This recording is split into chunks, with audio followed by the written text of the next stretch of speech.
kittens. Don't throw kittens in the canal. This is not an endorsement of Indeed. drowning kittens, okay? Set them free or love them, yeah? Yes.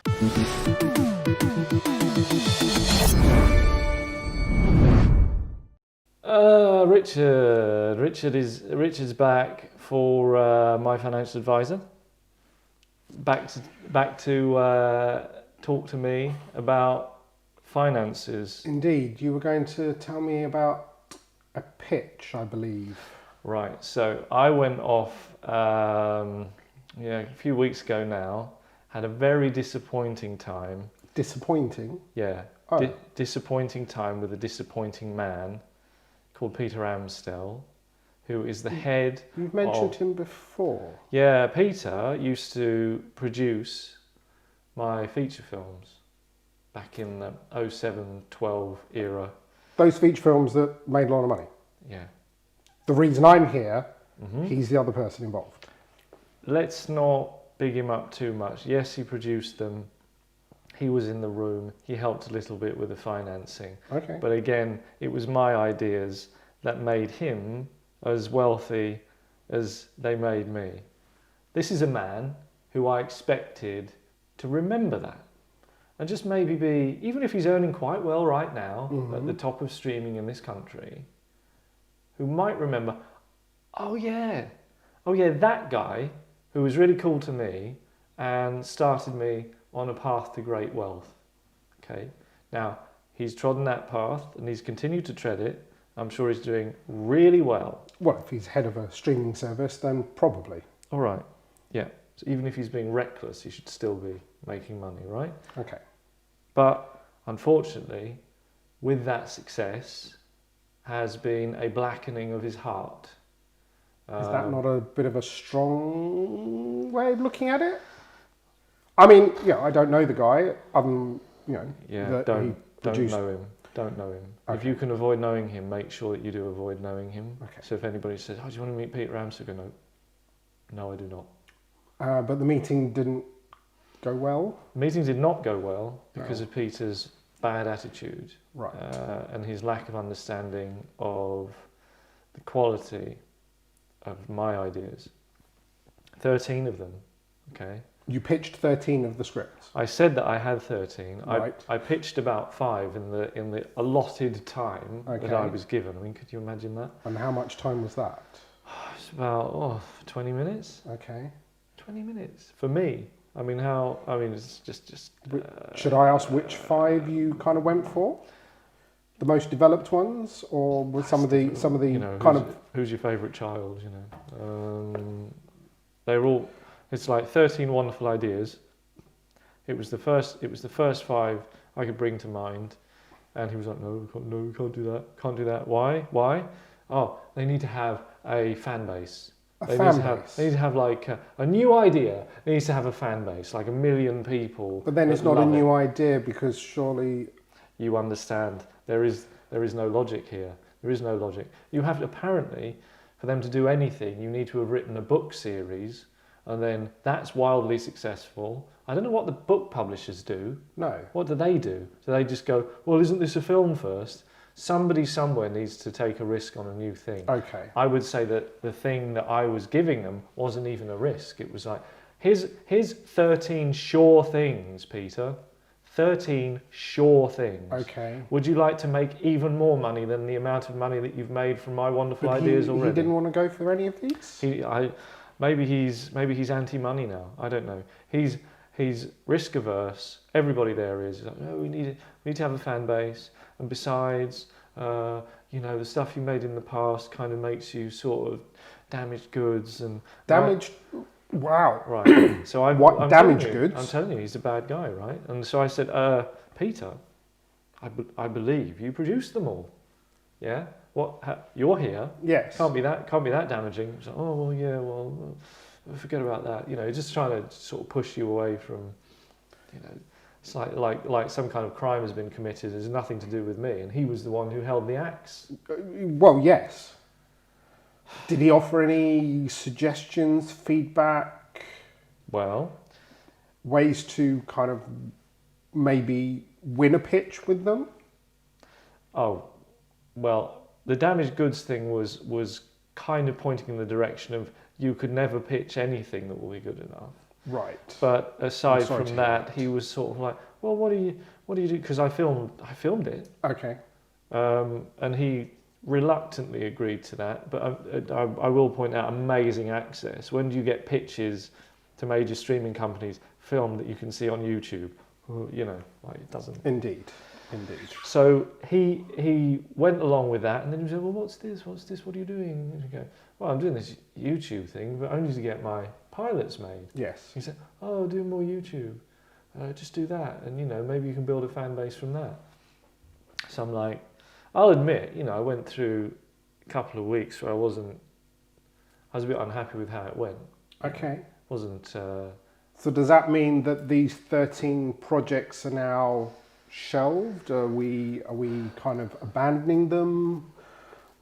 What's the next step with these? I preferred shelved to abandoned, because if there's a shelf that has them on, Yes. and you still live in the house that has the shelf, Yes. then you still potentially, you know, you do possess them. Indeed. Instead of abandoning them, like, you know, throwing them in the canal and getting in the car and driving away, is kind of I slightly mean, different. one would hope that you wouldn't throw lots of paper in the canal, and that No. you would be a little more People worry about the throw- environment a little more, and maybe incinerate them or People- recycle them. People throw all sorts of things in the canal. They do. kittens. I mean, we don't suggest it. We No, don't I don't recommend want- it. I Please don't don't drop Please your don't- kittens. in Don't the throw canal. kittens in the canal. This is not an endorsement of Indeed. drowning kittens, okay? Set them free or love them, yeah? Yes. So, no, it's more of a shelving for the Okay. time being. Now, Joanne and Troy came to me in my brief malaise. My malaises are rare and they are also brief, Okay. unlike most people who seem to, you know, wallow in them a bit. I don't wallow for long. One is glad to hear that. Yeah.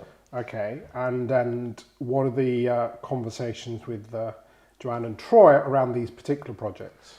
Well, they were very keen that I continue with purpose on the YouTube channel Right. and grow it exponentially to 1 billion subscribers. 1 billion subscribers. Yes. And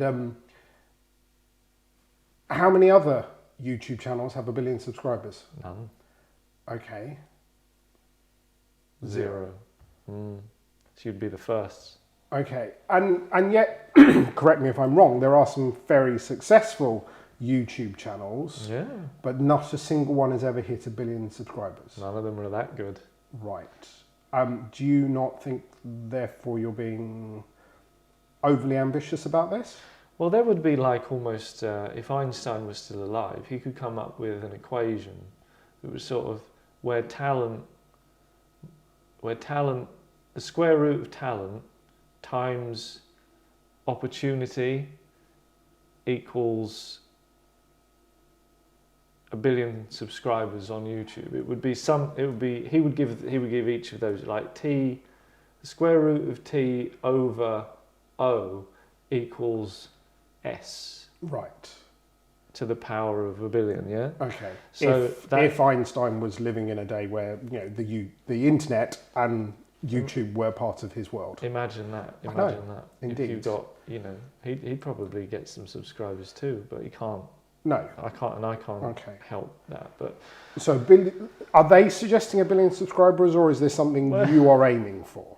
well, the thing about them is they'll tend to go, oh, you know, they won't really like to commit to things, whereas I'm more committed to things. So They won't They commit to things. well, they didn't like give me a number. They didn't go, oh, get this many. They just said you should do more with your YouTube and make it bigger and more successful. Okay. Which is like it's kind of like a base level idea for a kind of a small mind. And I said, well, how about 1 billion subscribers? Okay, but And they correct me if I'm Wow, wrong. 1 billion. But correct me if I'm wrong. I think Troy is your social media manager, and he hasn't come up with any suggestions as to how he can grow that subscription base. It sounds though he's putting the onus on you. Yeah. Where, as I kind of talked about last time, where is the target he's been set to grow that subscription base? If that's his job, Enjoy. Yeah. because I look, from my point of view, I want to see you succeed at this. Because if you succeed at this, then you're going to have money that I can then use to invest on your behalf. Okay? Yeah. It becomes a symbiotic, successful Yeah, relationship. it's a virtuous circle. Indeed. $1 billion sounds a very large number It is, yeah. in any context. And $1 billion in the context of something like YouTube, where not a single other channel has 1 billion subscribers, sounds a very large target. I'm not saying it can't be achieved. You know, look, one should always aim for the top. Yeah. Think big. But I do want to understand kind of, where you're going with this, what that process is. Ultimately, from my point of view, how much is this going to cost? Well, you've got to invest to divest, as Indeed. as they say, and we have to go pretty hard early on to hit our targets within a reasonable amount of time. I have a series of ideas that I think will thrill, amaze, startle, excite, that's the bare minimum, exasperate, bewilder the Those viewership. sound less positive words, but okay, keep going. Yeah, but you have to. Confusion is a powerful tool as Okay, well. right. Just elicit any form of strong emotion. from One sounds people. like you're just throwing out all sorts of adjectives, but I think they deal with like the full gamut because one man's excitement is another man's exasperation. This is Indeed, terrible. indeed. That Right. kind of vibe. So I've got a few wonderful plans. I was thinking like the BBC, have completely messed up The Apprentice. So you Alan Sugar, I'm Alan Sugar. Be my apprentice this year. You're fired. Yeah, and they wreck it because they make that show. I mean, whenever I watch it now, seems to be just about people cooking. Right. They're just constantly cooking. I mean, everyone has to feed themselves, so cooking is an essential. But it's fact not of part of life. every single business, and it's True. like, well, why are they in the Why are they in the kitchen again? They do this thing where they go and meet a catering company, and they say, oh, what are you going to charge per head for this? And they go, oh, well, the catering company wants to charge 50, and they get them down to like 49 after like a lot of sweating, and then they just deliver the ingredients. You go, you cook it. Well, I'm sorry, I've never done that. That is unacceptable. Okay. Like, what's the catering company for? Oh, they do the shopping for you. Oh, is that it? Oh, brilliant. So what is your my idea then? My idea is just give. I'm gonna draw in just like every actor in London. Every? That's the joy of being nearly all of them. I mean, they're just gonna be great with Hoover. We're going to be unavoidable. Okay. Just going to hoover them up and just going to set them tasks. So we go, hey guys, here's a task you need to fulfill. Just go fulfill this acting task. Go out into the street and do this and tell these people this and they'll be really hard. And they come back and you just sort of fire them. And what's the incentive for the actors to work on this? Money. Okay. All right. So Yeah. you're going to call in every actor, Mm-hmm. all of them, including all the reckon. named ones. Yeah, that's where you've Okay. got to get to, because So if you do that, again, from my point of view, sounds expensive. Who's managing the talent? Is that Joanne as your agent? Is she going to work on this, or is? that's a good question. Or are you gonna- Do I trust Joanne to do such an important job?